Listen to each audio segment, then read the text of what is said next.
As you can tell, we're home. So welcome home, everybody. There's still some work to be completed, but welcome home and welcome back. And really what we wanted to do was we wanted to start this new series as we were coming back. And I've been kind of bouncing around a little bit, and I've been kind of trying to figure this out. And really, one of the things, as we were looking, and this series is it's been taught at a few other places, and one of the things that I happened to see about it is that it was taught, and it was available to us. But as we were going out and we were looking at how good our neighbors were to us when we left, when we moved from here, and when we went to the downtown theater, how good they were for us there, how good they were, how our neighbors watched over our building while we weren't here, just how good that the community came around, and just even other churches in the area reached out, talked to me, and said, hey, anything that you need, just how neighborly it became. And really what I wanted to talk a little bit about is actually expanding that. And so we're going to spend a little bit of time in doing this series called Neighbors. We'll spend about 4 weeks in this. And then we're going to do a series called Nothing Can Separate. And so it's based on a verse in Romans. It says, nothing can separate us from the love of Jesus and the love of God. And so that's going to be what we're going to do after this. But right now we're in this series called Neighbors. One of the things I wanted to do, if you don't have a Bible, please open up on your app. You can follow along your notes in that, but open up to 1 Corinthians, and we're going to open up to 1 Corinthians 12, because one of these things that you guys hear all the time, you go to a wedding and somebody will talk about it, and somebody will bring it up, and 1 Corinthians 13, not 12. And as you get there, if you have one of these ones, this blue one that we so generously will give away, it's going to be on page 798, and as you open up to it, it says, you hear about this being read all the time at weddings. You know, you go to a wedding and people read this. It's like it's like a key component. And it says, now I will show you the most excellent way if I speak in tongues. And basically it gets down here. It says, love is patient. It started in verse 4. Love is patient, love is kind, it does not envy, it does not boast, it is not proud, it is not rude, it is not self-seeking, it is not easily angered. It keeps no record of wrongs. Love does not delight in evil, but rejoices with truth. It always protects, always trusts, always hopes, and always perseveres. Love never fails. So let's just stop there for a second. So this is what you read this, and you listen to the words, and we go, oh, that's between a husband and wife. No, it's not. It's not just between a husband and a wife. Because Jesus didn't say, I want you to love your neighbor, and I want you to love your neighbor, but only do it in this specific way. And then Paul comes back and goes, I have very specific instructions on how you're supposed to love just your spouse, but nobody else. He gave specific instructions, and he said, love is patient, love is kind, love is always willing to sacrifice. And if you read James, and you open up to James 1:27, it says, go out and take care of the orphans and the widows and those that need it most. And so today we're going to talk about kind of empowering the poor. Because the thing is that a lot of times if you start thinking about how we interact with those that we consider to be less fortunate, we consider those that are on the street and they go, and see, the thing is that poverty is relative. See, because if you talk to people on the streets, you talk to some people and they'll go, well, at least I have more than that person. You know, you'll be talking to people and they'll go, at least I have more than this person, or at least I have more than this. And even those that are on the street, at least I'm not that far off. It's relative. It's where you're at. It could be all the way down where you have absolutely nothing. I remember sitting there and going, we have nothing, and we still had lots of stuff. I'll give you this. Anybody in here have an iPhone or maybe an Android or one of these newer nice smartphone devices? Anybody in here got one of those nice tablets? Anybody? Just a tablet at all? It doesn't matter. Maybe it's not a nice one. Maybe it's just a garbage one. You know, you look at it and go, it's 10 years old. Anybody in here like that check their bank balance on a regular basis? You look at your bank balance every morning. So you got an iPhone, an iPad, or an Android phone, and an Android tablet, and you got no money in the bank. You keep checking it, waiting for something to just magically appear in there. You're like, woohoo, money. It just showed up at 3 o'clock in the afternoon for some reason. I don't know what happened. But the thing is that you see this and you go online and you see that you're broke and you're still poor, But you're not materially poor. That's the thing. You have all kinds of materials. You have all kinds of stuff. Guys, remember something. Just because you went to the store and you only paid $150 or $200, or maybe you paid full retail of $500 or $600 for your phone. That's how much they are, by the way. An iPhone, if you have a new iPhone 6, just a regular 6 or a 6S, they are $699. That is how much it costs. So you may go, well, I didn't pay that much for it. Yes, you did, because you're paying for it through your monthly service fees. So it's $700 roughly for an iPhone.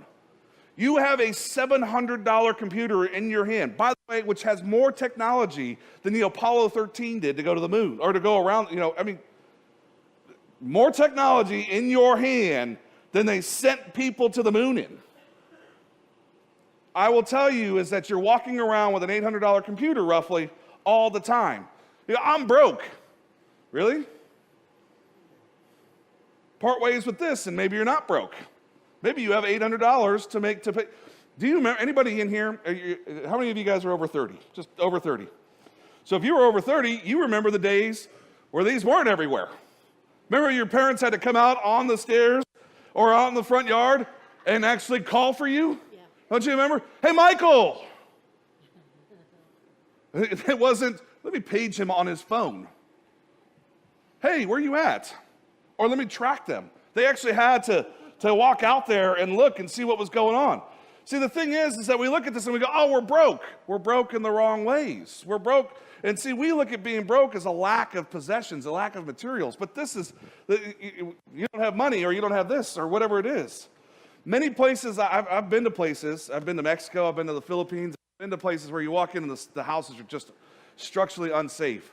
You show up, they don't even have framing. They don't, like we take this and go, oh, the framing is bad here in these houses. Well, they just built it out of sheetrock. The walls are just, they didn't even put frame up. They just said, well, that's going to be good to keep us safe for a little while, and they just put that up. I mean, barely any sort of framing. It's definitely not 16 or 24 inches on center. It's just, a lot of times they're just one-room shacks. When I was in the Philippines 2 years ago, we walked up to a house. And Aubrey and I, we walked in, and literally, it was probably the size, if you've been into one of the offices up here, it's about the size of that office. So maybe 15 by 15 or something like that. And there were 6 people living in it. A parent, 2 parents, and their 4 children. So a mother and father and their 4 children. And they had curtains, is how things were divided off. They cooked out in front on the stoop out front. You start listening to this and you go, and they didn't consider themselves poor, because they had a roof. They thought, they were like, oh, I'm not sleeping on the street. I'm not out there. And that night, as I was walking through the streets of Cavinti where we were at, there was literally children sleeping in the streets. And even then, when you talk to them, they go, well, we're not as bad off as the people that are down at the bottom of the hill. It's relative. It's where it's at. You go in and they have a bucket in the corner. And that bucket is, for where they do their business at. You just start looking at it, you see what's happened. They have to bathe and drink in a public water source, sometimes miles away. Anybody in here have running water? Yeah? Do you go to maybe if you don't have running water, you've tapped into the neighbors, and you go out there and hose each other down or whatever? But it's right there, right? You're not going blocks and miles away. You go right over the neighbor's spigot and go, they're not home, don't worry about it, I remember as a little kid, that was like you would use anybody's house. You'd walk up, grab the garden hose, turn it on, and start drinking. Bottled water was unheard of. You only had bottled water when you were going, we're going to Mexico, get some bottled water. It wasn't one of those regular things everybody has to have bottled water. No, it was, oh no, the water here is delicious. By the way, guys, you live in Fairfield. In case you don't know, the reason why the Budweiser factory is here is we have some of the best water in the nation. The best water in the world is right here in Fairfield. That's the reason why they built that factory here. That's the reason why, and for you guys who don't know, that there's a whiskey distillery out here. That's the reason why this is here, because of the water. Nope, got to have bottled water. Why? You have the best water here. Nope, like waste and plastic. I don't know. That's for another day. Some of these places I've been to, they get a bag of rice and flour, and that's what's going to feed their family for the next week. That's what it is. They have no food in the fridge because most of the time they don't have a fridge. It just doesn't exist like that. Poverty impacts so many people of this world. And we don't even see it. We look at and go, we look at the world vision of it instead of looking at, what about our backyard? We continue to look all across the world and we go, look, this is the Philippines. That's what about here? Guys, we went out and we did the restoration project yesterday. And as we were going out, and we literally went to 2 parks, and there was 40 people between the 2 parks. And we just sat down and talked and prayed, and it's just one of those things that as I was running around with the child, I got the chance to step back and I got to watch and see just this love being shown to our community that people see and often forget about. That we've forgotten they're our neighbors as well. They're our neighbors. Jesus said, love your neighbor as you love yourself. And so I asked the question is, how much are you loving your neighbor? And how much are you, if you take that 1 Corinthians and you start looking at it, that verses, you start reading through it and you start going, am I loving, as Paul gave the instructions, am I loving my neighbor that way? Or am I really, really being selfish here and not loving? And I only treat that love as being special for my wife or my husband or whatever it is, and that's the only place that I share that love at. Or do I share it with everybody? Because a lot of times we get very, very stingy when it comes to love. We hold it back and we only give it to certain people. Like, oh, they broke my heart. You remember you had your heart broken when you were 12 and your crush got married? When you were like, oh God, she's so hot. What do you mean she's married? That's what. And that's what happens. Is that, so it happens with the boy bands like NSYNC and you see, that's perfect. But what happens is that you see all these, or here, just use this. Look at Justin Bieber, running around. He runs around and he does all this stuff and he gets into all this trouble. But little girls love him, right? They think he's so hot. Oh, what I wouldn't do to hang out with Justin Bieber. I sound like Mickey Mouse, I know, but you go out and you want to hang out with Justin Bieber, you want to hang out with NSYNC, and you start looking at them, and they're married, most of them, and they're all out there, and all of a sudden that crushes their dreams. What am I going to do? I guess I got to move on to an actor now, or go someplace else. But it's your heart was broken at 8 and 12 and 18 with your first boyfriend. What makes it to where it's going to be so different to have your heart broken just again? What is it? It's got to be specially reserved to this. It's going to happen. It's going to go in different places. Jesus said, the hungry, you give them food. That's what he said. The hungry, you give them food. The thirsty, you give them something to drink. The stranger, you invited. The stranger, you said, come in, come on. The naked, you clothed. The sick, you cared for. The prisoner, you visited. Do you see that all of these things, and what do we do all the time? We go, they look hungry. We better go this way then. And we go in a whole different direction instead of going, we should actually help them. The person that's sitting out there that's thirsty, what do? Do you go out there and you go, I think you could use a drink of water? No. We take the bottled water. Oh, did you want some of this? I'll go refill it with the tap water. Here you go. That's not loving your neighbor as yourself, right? And this is where we get kind of really caught up with it. Matthew 25:40. Whatever you did for one of the least of these brothers and sisters of mine, you did for me. Whatever you did for one of the least of these brothers and sisters of mine, you did for me. Whew. Let's look at what Proverbs 19:17 says. So when you look at what Proverbs 19:17 says, if you help the poor, you are lending to the Lord.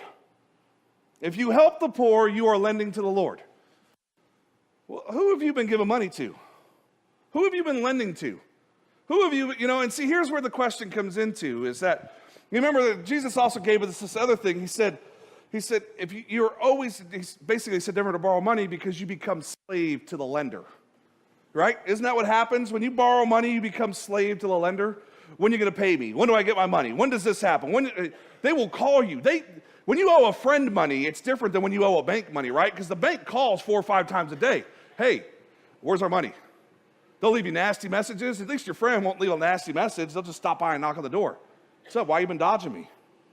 But with the bank, you become slave to them. You'll even dodge them. You'll change your phone number from it. You'll go in different directions. And so the reason why is because, guys, they have a hold of you.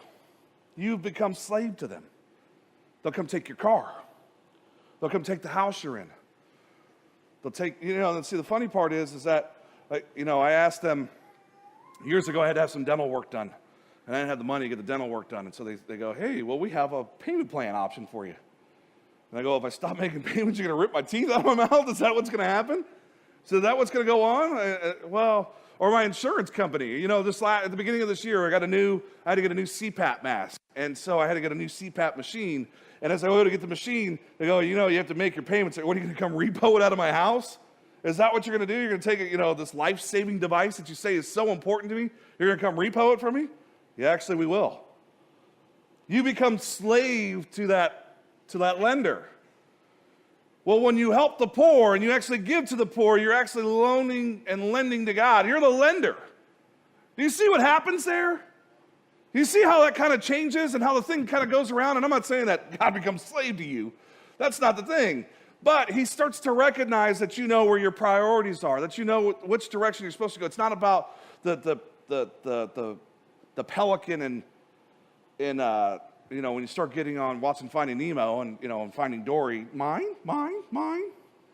It's not about that. It becomes, how do we help one another? How do we give to one another? How do we do life with one another? 1 John 3, verses 17 through 18. If anyone has material possessions and sees a brother or sister in need but has no pity on them, how can the love of God be in that person? Okay, so now I want you to I'm going to stop there for a second. How can the love of God be in that person if they see somebody with need? And you have material possessions, i.e. cell phone, i.e. car, i.e. clothes, material things that mean nothing, but you're not willing to help anybody. How can the love of God be in that person? How can you actually have that love to share with one another and help one another and grow people and go, I care about you and love you? How can you actually say that and mean it when you go, I don't have anything? And I granted, don't get me wrong, I'm not being one of these people that goes, everybody you see on the street, give them money. In fact, I'm actually opposed to that. I'm opposed to going, hey, here's $1 here, $1 there, because the problem is you're actually helping foster probably an addiction. So, but the difference is when somebody goes at the corner store and goes, hey, I need food, you go, come inside with me and let's get you something to eat right now. Instead of giving them $1 or instead of giving them $5 or whatever it is, let me help address that need. And while you're addressing that need, you talk to them. So tell me, I was literally, a couple nights ago, we were here working late. It's been a lot of late nights here trying to get the place back together. And as we've been working late, I went to Jack in the Box. As we're pulling through Jack in the Box, we get to the window, and I'm sitting there just having a conversation with the guy who was not at the window, but prior. He knew you couldn't go anywhere while you were waiting. So he could go, do you have $1? Do you have $2? Do you have whatever? And he knew you were stuck. You're in the drive-thru. Where are you going to go? He perfect perch. Nobody's going to come out and go, hey, go away, because it's night at night. It's 10:30. They're worried to even open the door because they're going to get robbed. And he just sits there. He's going, I got the perfect spot. Nobody's going to mess with me. Instead, for me, I started having a conversation. Hey, what's your name? And see, the thing is that there's a line, and you start going back, and Peter tells him, he says, gold and silver I do not have, but what I do have, I have forgiveness and love. Come, get up and follow me. That's what the Bible tells us, is that I don't have to have money and silver, and I don't have to have gold, but I do have this ability to go, let me love you. Let me talk to you. Let me get to know you. Let me spend and try and engage with you instead of going, here, stop bothering me. Here's some money. Go away. Because that's really what you've done. You've bought yourself some peace. You're like, ooh, I don't want to have to mess with them anymore. I don't want to have to deal with this. And so here's $1 to buy yourself peace instead of going, I need to engage with them and love them and help them grow and help them get to know what the true love of Christ is. Instead of buying your way out of whatever the situation is, God actually gave you an opportunity to encounter and to minister to somebody right then. And you bought your way out of it. Instead of actually loving and going, well, wait a minute here. How am I supposed to help you and grow you through this and actually do something different? You guys, we go, how do we change things in this community? We do it by one conversation and one relationship at a time, not by going off and going, oh, I got to have more stuff and be able to give stuff to people. Dear children, let us not live with words or speech, but with actions and truth. What is your action? Because we're just talking about it right now, right? What is your action? How are you doing it? How are you getting it done? So there's a book out there. It's called When Helping Hurts. Because really, sometimes when we help, it hurts. Not us, them. You give them money, they use it to buy alcohol, they buy drugs, buy cigarettes, buy any of those things, instead of getting off the street, offering some sort of change, offering something that's different. I highly encourage you to pick up the book. But the book tells you is that most Americans define poverty as a lack of something material. That's what happens. We define it as a lack of something, of a possession. Not enough income, inadequate housing, not enough food or clean water. It's not good health care, whatever it is. You start looking at it, and that's what happens. No iPhone. That's where we're getting to. It's the lack of having something less. No house, no whatever it is. My car doesn't have heated seats. Whatever, that's the lack. I'm poor. You go, I don't have leather seats. What? You are. That's more than a lot of people can say. In fact, that's more than what 90% of the world can say. They don't have cars.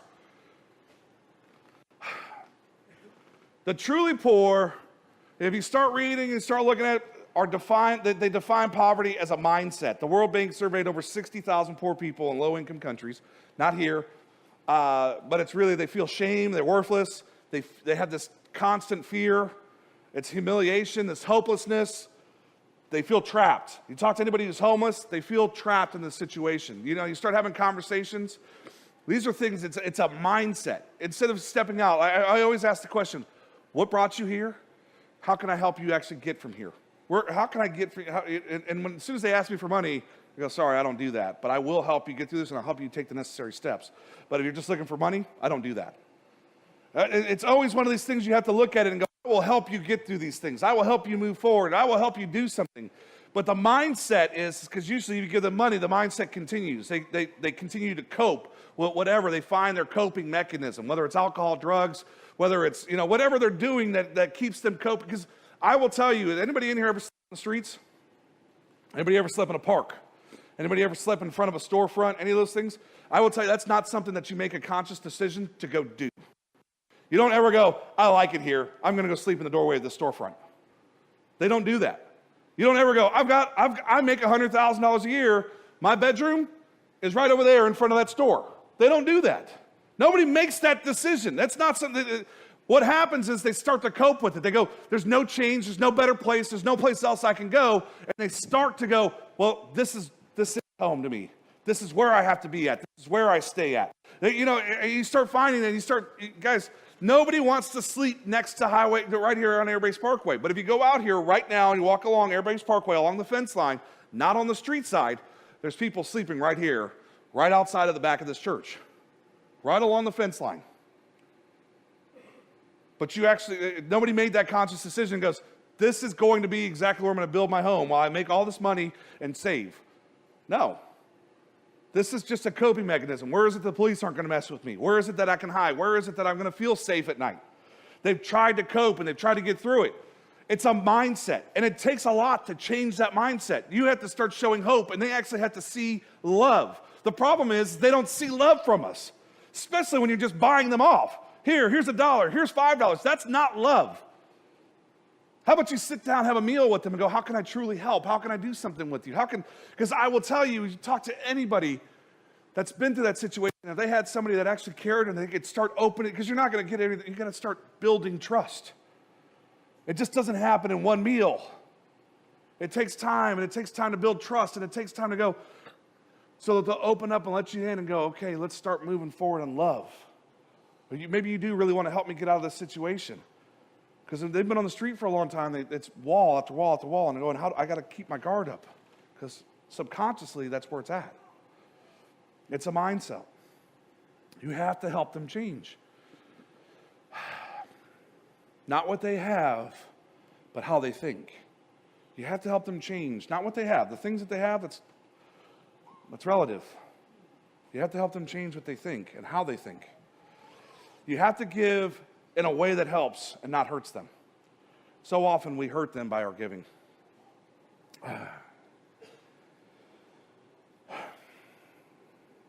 And I will tell you, as you start going backwards, the root of poverty is brokenness. You start going, what do you mean brokenness? It's a broken relationship with God. Usually their lives is sin-filled, and they've lost that relationship with God a lot of times. And that's what happens. They live in a sin-filled, painful world. They have a broken relationship with themselves. So I think you talk to people on the streets, it's very low self-esteem. It's almost so low that they don't even think that they're worthy of living sometimes. You start talking to them, and they start getting to this point where they go, if it ended today, it would be okay. If it was over now, I would be fine with that.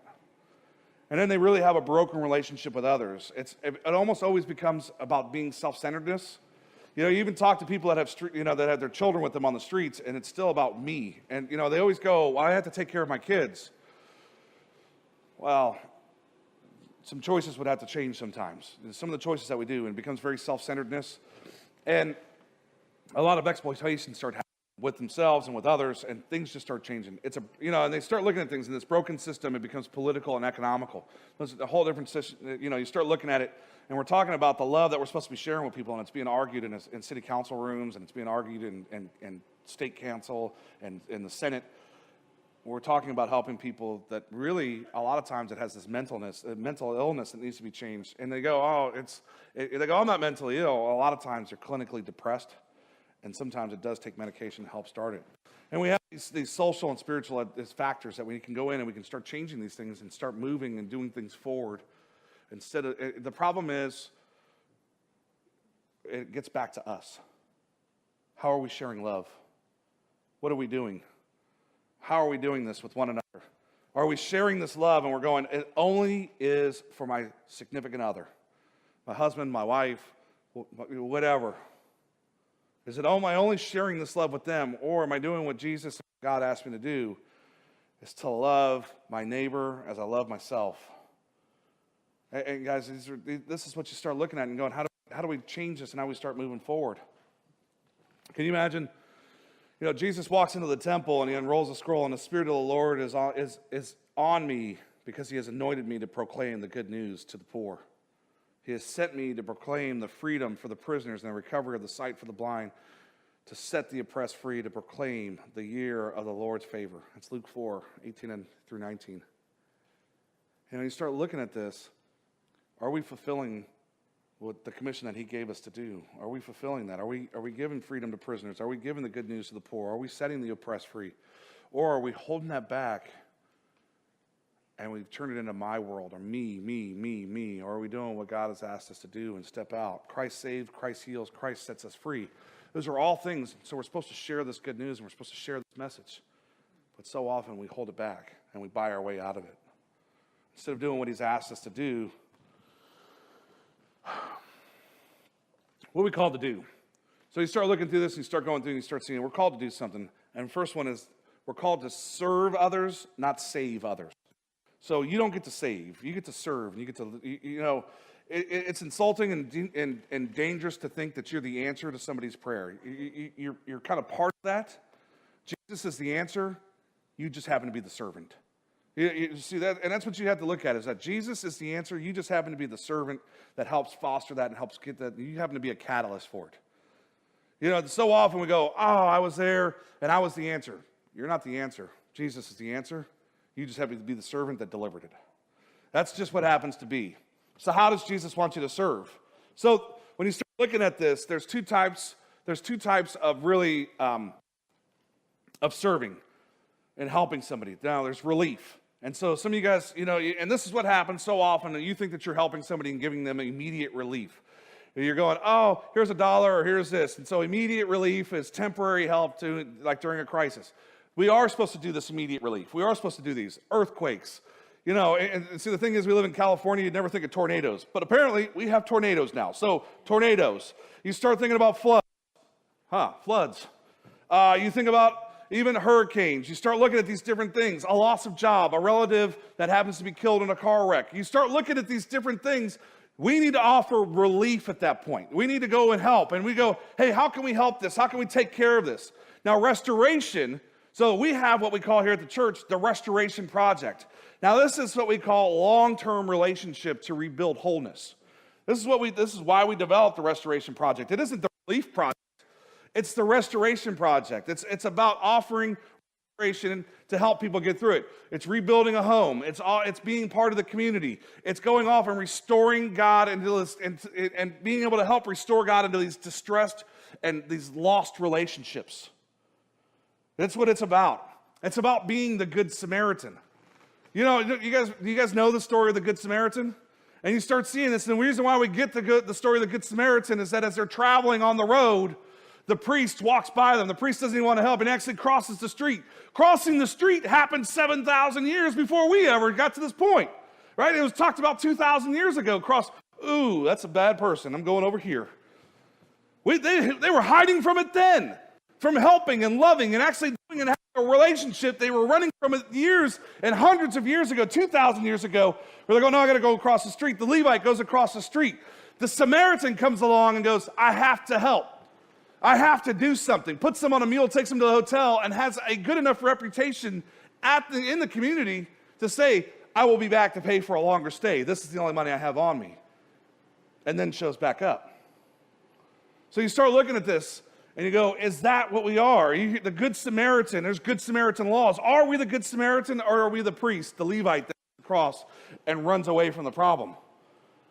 We're running away from the issues. We're called to relate with people, not to rescue people. Get to know people, care for them. Those that are struggling are not projects. Can I tell you that? Those that are struggling are not projects you help, they're people you love. We have to get to this mindset of loving. We have to get to this mindset where we reach out, not reach down.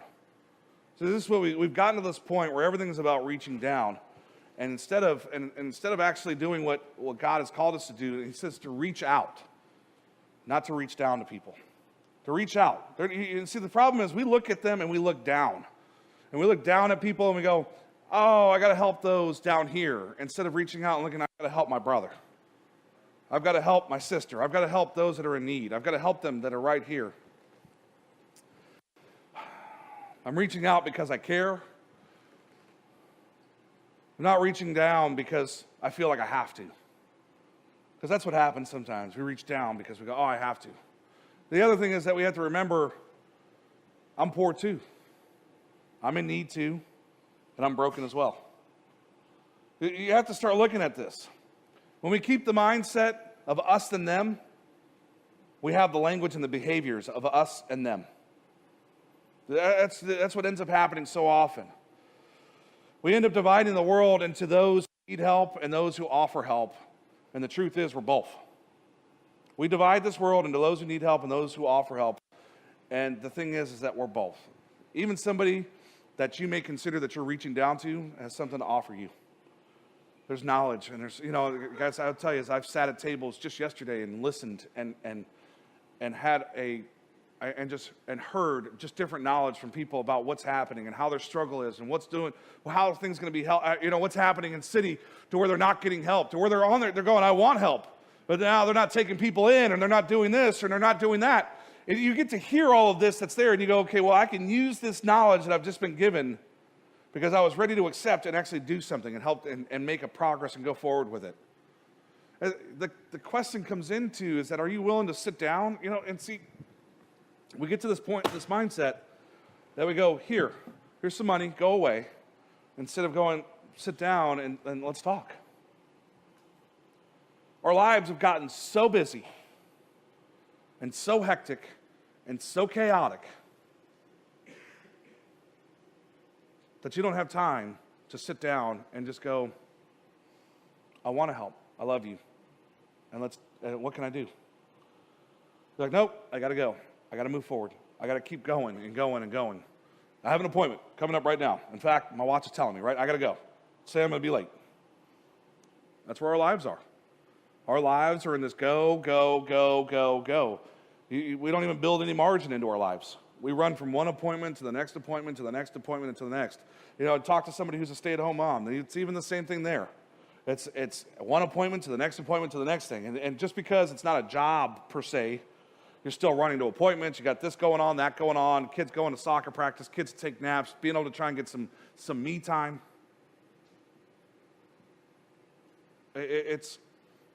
Guys, and then once you're out of that, you're out of work, you're running, now you've become, taxi. Get in the car, let's go to this place, let's go to this thing. And see, the thing is that when I was a kid, I got to choose one. My mom would go, you want to play baseball? Okay, that's what you're going to do. We're not going to do baseball, karate. We're not going to do dance. It was baseball, karate, dance, aerobics, water aerobics, all these different things, have a membership at 5 different organizations for them to quit or you to force them to do it. Find one that they're passionate about. Take them to one thing that they get good at and do. And I'll just give you an example. And some of you may not be a fan of Barry Bonds, but I'm a fan of Barry Bonds. Even, steroid using and all. I love him. Whatever. He's a person too, right? Anyway. So Barry Bonds was raised in a baseball house. And if you look at him, he was, and for the person, steroid allegations aside, he's probably rated as probably the greatest hitter of all times. Saw the ball better than anybody. He retired with an on-base percentage of 1.035. That means he gets on base more often than he at bats almost. And so what happens is that when you have that sort of knowledge, they didn't at his house when he was a kid. They didn't go running around doing 40 different things to try and find out what his favorite was. They go, hey, we're a baseball house. You're going to do baseball. Let's do this, and let's do it well. And he turns out to now he has a legacy behind him. So the reason why I bring this up is that all of you guys are in God's house right now. And maybe you're dabbling here. You're like, oh, we're just trying this and seeing how things go. We're just putting our feet in. We'll run off and we'll try the next thing down the road. And instead of diving in and doing what God has actually asked you to do and say, hey, we're going to commit to this. And so you dive in and you go, we're going to help our children. We're going to grow our children. And they're going to be people that are lovers of God and lovers of their community. That I'm not going to go, oh, we're too busy for this or we're too busy for that. No, my relationship with God and my children's relationship with God is a precedent and a priority. We're going to make sure that it happens and that it's always taken that way. You start looking at it, you start going, oh, we're too busy. You're too busy for a relationship with God? You're too busy to actually love your community? You're too busy for that? No, you're not too busy for that. You've just made an excuse and tried to buy your way out of this.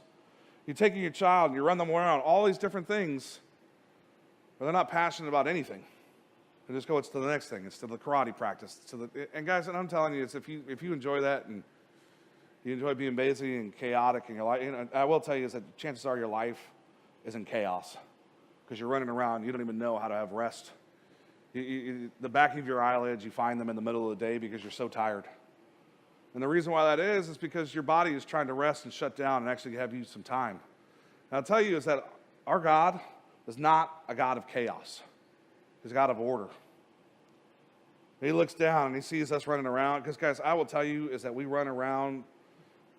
I can only imagine if you were to look down. You guys ever seen an anthill?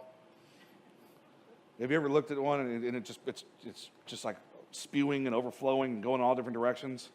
And I'm sure that's what it looks like to God. He's just sitting there and he's going, I could put my foot down. We could fix this. I mean, because if you did, it'd be,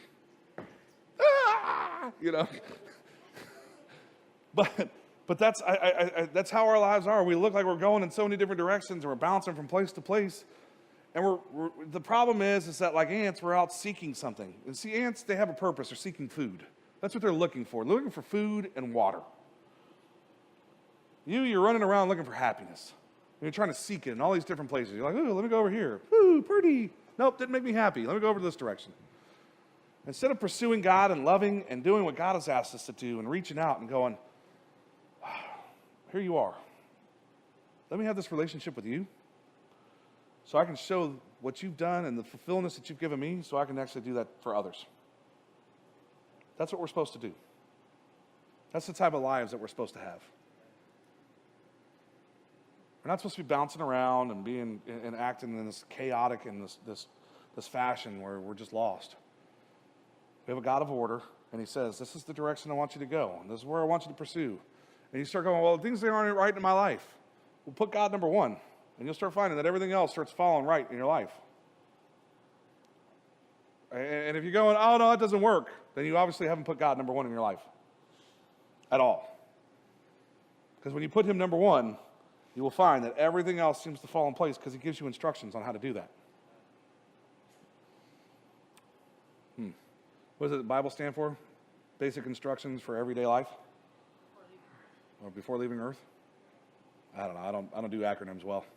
I wouldn't be well in the military at all. Hey, we're going over to such and such place. That's cool. Can you take me there? Because I have no idea where that's at. Guys, we have to make changes. I will tell you is that here, we're going to make a change. See, the problem with the restoration project, and it's a problem because you look at it, and you look at it from the outside, we offer relief and not restoration. And so what we're going to do is, as part of the restoration project, you may have seen that Melissa put out a post a couple weeks ago saying that she has been called to do something, and she's hiding in the back corner, and maybe she should come up and tell us what she's going to do. And she was just waiting for that. She was like, he's been talking about this for a half hour. I didn't know.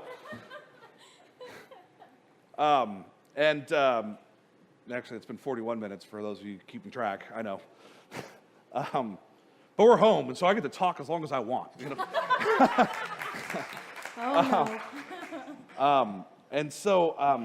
So there's been something that's been placed on my heart, which was just confirmation for her. I said that we want to do two different things, and so there's two portions to what we want to do. So one is, in case you didn't know, we're kind of tucked away in this back corner over here in the corner of the city, and guys, if you look at the map, the city just sent out a map of people who offer service, and there's only like 3 of us on this side of the city that offer service over here.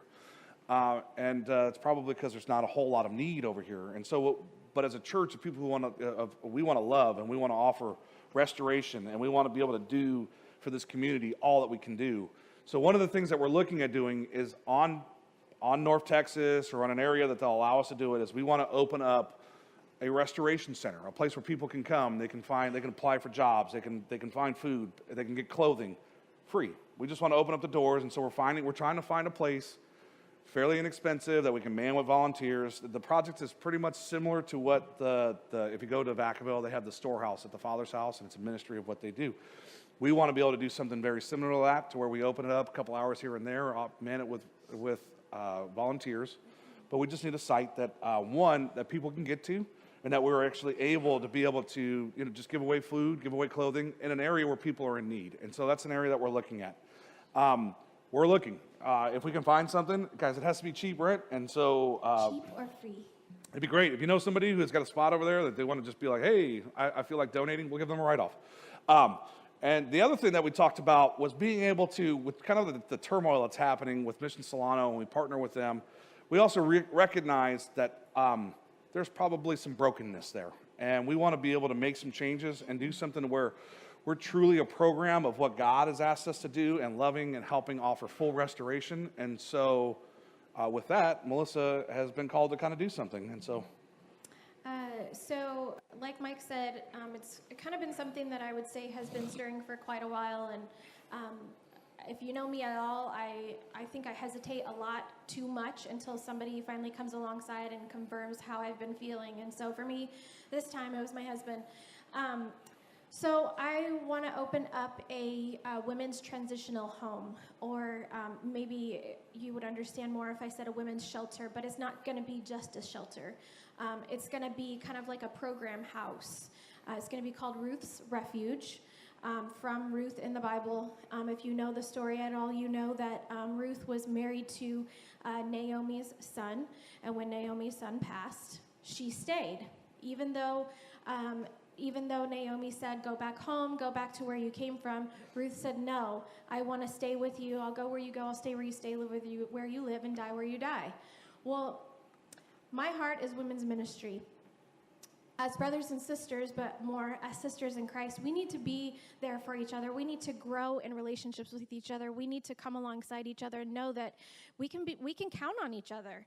And with that, I want to have a house where ladies can come, and there's no, I don't want to say there's no guidelines, because there's a lot of guidelines, because you have to want to change, but we just want to come, we want to provide a place where women can come in who want to change, who can get love, unconditional love, support, direction, guidance, and get them back into life that they want to be living with the foundation of Christ at the center of it. So, yeah. Cool. Okay. So, so as we've talked about this is not short-term housing. So what we're looking at is doing probably having them sign a 6-month commitment to say, hey, I'm going to be here. And we know that when people show up off the streets, that it's free. And so as we're going to help people transition out of their wherever they're at, we're going to offer free housing for them until they find a job, and then we'll figure out some sort of she wants to come back up and talk some more about some stuff. Never mind, I'll just go back there and sit in the corner and wait. It actually goes along with what Mike has been preaching on. I think sometimes when we get into these projects or we listen to our calling, we have this idea in our head that we are going to be the rescuer, that we're going to be able to help whomever comes into our life, like the guy in the Jack in the Box drive-through, or somebody that we meet out at the Restoration Project with a park, or even one of these ladies that's in this house.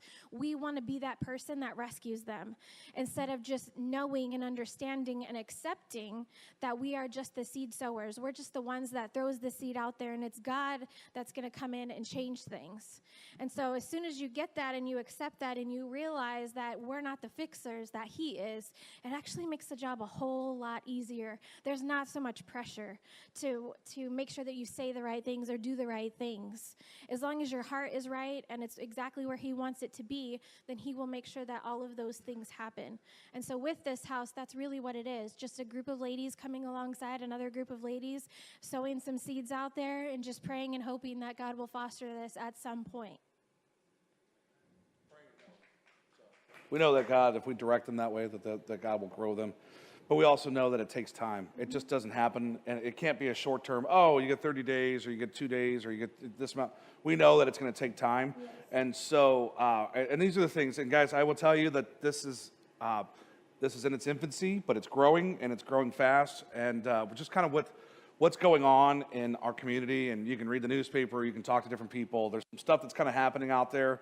Not really my position to put it out there, but you can kind of do any research you want, is that there is going to be a need in this area, there's going to be a need in this community, and with this need, God gave us the tools, and he called us to do something. He said, this is what we need you to do. And so here's what we ask, is that as we're doing this, first and foremost, be in prayer for us. Be in prayer for this ministry, be in prayer for what we're doing. Second thing is that you know people out there. And so as you know people out there that are talking about this ministry can grow as fast or as slow as you want it to. The longer we look for a home, we need a home. And so we were looking for a 3 or 4 bedroom home, preferably a 4-bedroom home, maybe a 5-bedroom, I don't know, any of those things. 4 or 5 bedroom. And so, but even 3, we'll take whatever we can get. And so we're looking for that at a cheap, inexpensive price. Even if you know somebody who has one that's like a wreck, we have a lot of guys here that will be glad to go over and help contribute to rebuilding it and bringing it back to what its glory, and offer restoration not only to the house itself, but to the people that will be inside of it. So that's where we're starting at. And so we want to be a neighbor, not only in spirit, but also in actual who we are. And we not only say, hey, we want to love and we want to help grow another, but we actually want to put some action to this. You can talk about it all you want, but we want to move forward with and do it. So we're looking at this project, and we're kind of moving towards that. But we need your help for it. So we're looking for a home. We got to figure out how to pay for it, of course. Got to figure those things out. And so, but we know that what God has called us to do, He provides for. And so, as you are in prayer and as you're looking at this and going, hey, what are they doing? Or, if you're looking at right now, you're probably going, Mike's winding it down, and you're filling out the tithing envelope. Know that that's where those funds go to. Those are the projects that they go to.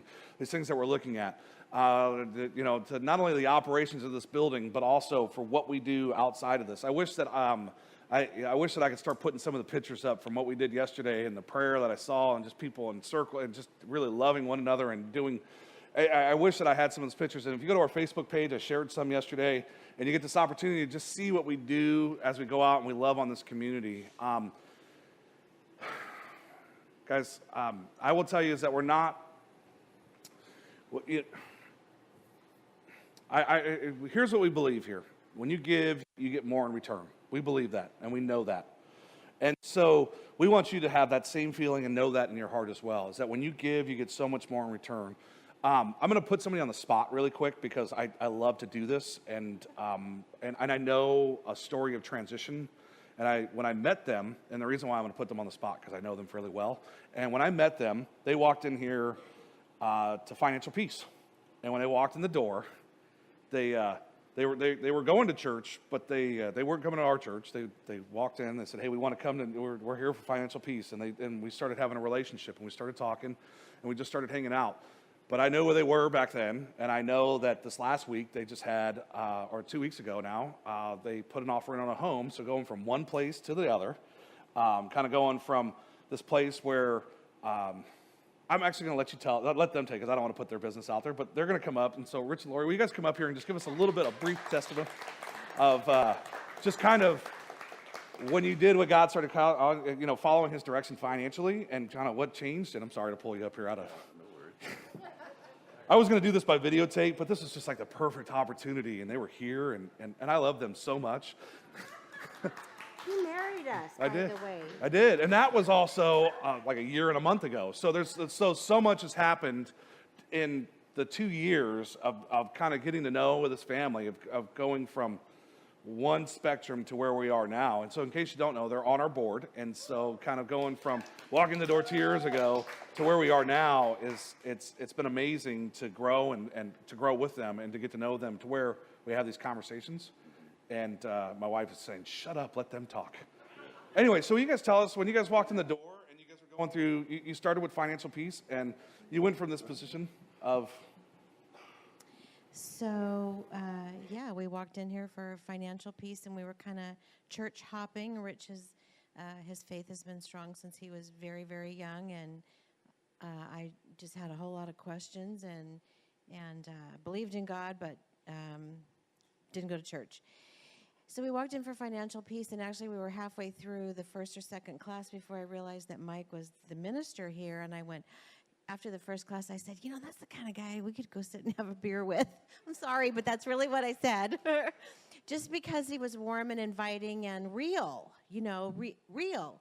And so we started coming here, and eventually we started tithing and took the leap of faith that Melissa put out one day about. It was a commitment. I can't remember exactly what it looked like, but it was this commitment.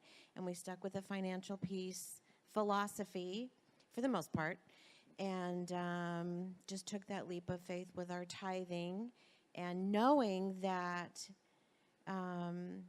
we weren't just giving God a portion of what we had left. We were giving God what He had given to us. And it has transformed us. So we went from renting. We've been renting for a long time. And like Mike said, we just, it's been on the prayer list. If you're on the prayer team, thank you, thank you, thank you. We put in offers. We've been looking, and we finally got a house. And so we bought a home, and we're moving in 3 weeks if you're free. I know you'll all be sick that day, but, or have something else to do, like your hair. But just the trust in God and the faith in God and the knowing that He's got it, no matter what it is, every day, just giving it up. I'll stop talking. I'm the windy one. I shouldn't have taken the microphone. But you know, in school, when the teacher says 1, 2, 3, eyes on me, and then the little kids say back 1, 2, eyes on you. So when things get tough, or when I start to struggle, or I'm facing challenges with another house that we didn't get, or, you know, just kind of the disappointment or any other struggles, I've been reminding myself 1, 2, eyes on you. Just in my head, I can say 1, 2, eyes on you. This is not for me to worry about. This is for you to worry about. Yeah, is that what you wanted, or? Rich, you want to add anything? No, I'm good. Thank you. Okay, awesome. So, I'm the silent partner in the family. and you guys know that Rich, and he'll probably be back on our worship team at some point. But you know, Rich is he does barbershop, and so just a lot of stuff that their lives, watching God move in their lives, and they want to take, and guys, they have this marriage that's actually one of these ones that you can look at and go, I want to start emulating that. They talk, they're always in communication, they're always asking each other, can I help get you something? Can I help you out? And so they have one of these relationships that you can tell that not only is God in the middle of that, but also they keep each other in that. And so with that, I wanted you to, I brought them up here is because when I met them, they had debt, they had stuff going on, and I don't, and we had a conversation. They go, they had more money in the bank than what they've had in years. And so just kind of talking with them, and I'm not saying that they're rich, they were buying a house. They had a plan, they set goals out there, and this is the same thing that we're doing. We have a plan, we're setting goals out there, and we want to help you. We want you guys to be part of that. We want you to be part of giving into that and helping us get there and going, hey, this is the direction we're going, and this is why. And there's examples for it. And you look at what God does in your life when you go, we have a plan, we're going to put you first, and we're going to move that way and keep our eyes on you. That's amazing what He does and how things can transform. Now, we look at it and we go, there's so many different things that we're trying to do. And you go, oh, Mike, so you got to go in different directions. All we want to do is love this community. And so that's what this direction is loving in this community. You guys can go back to your seats. Thank you, guys.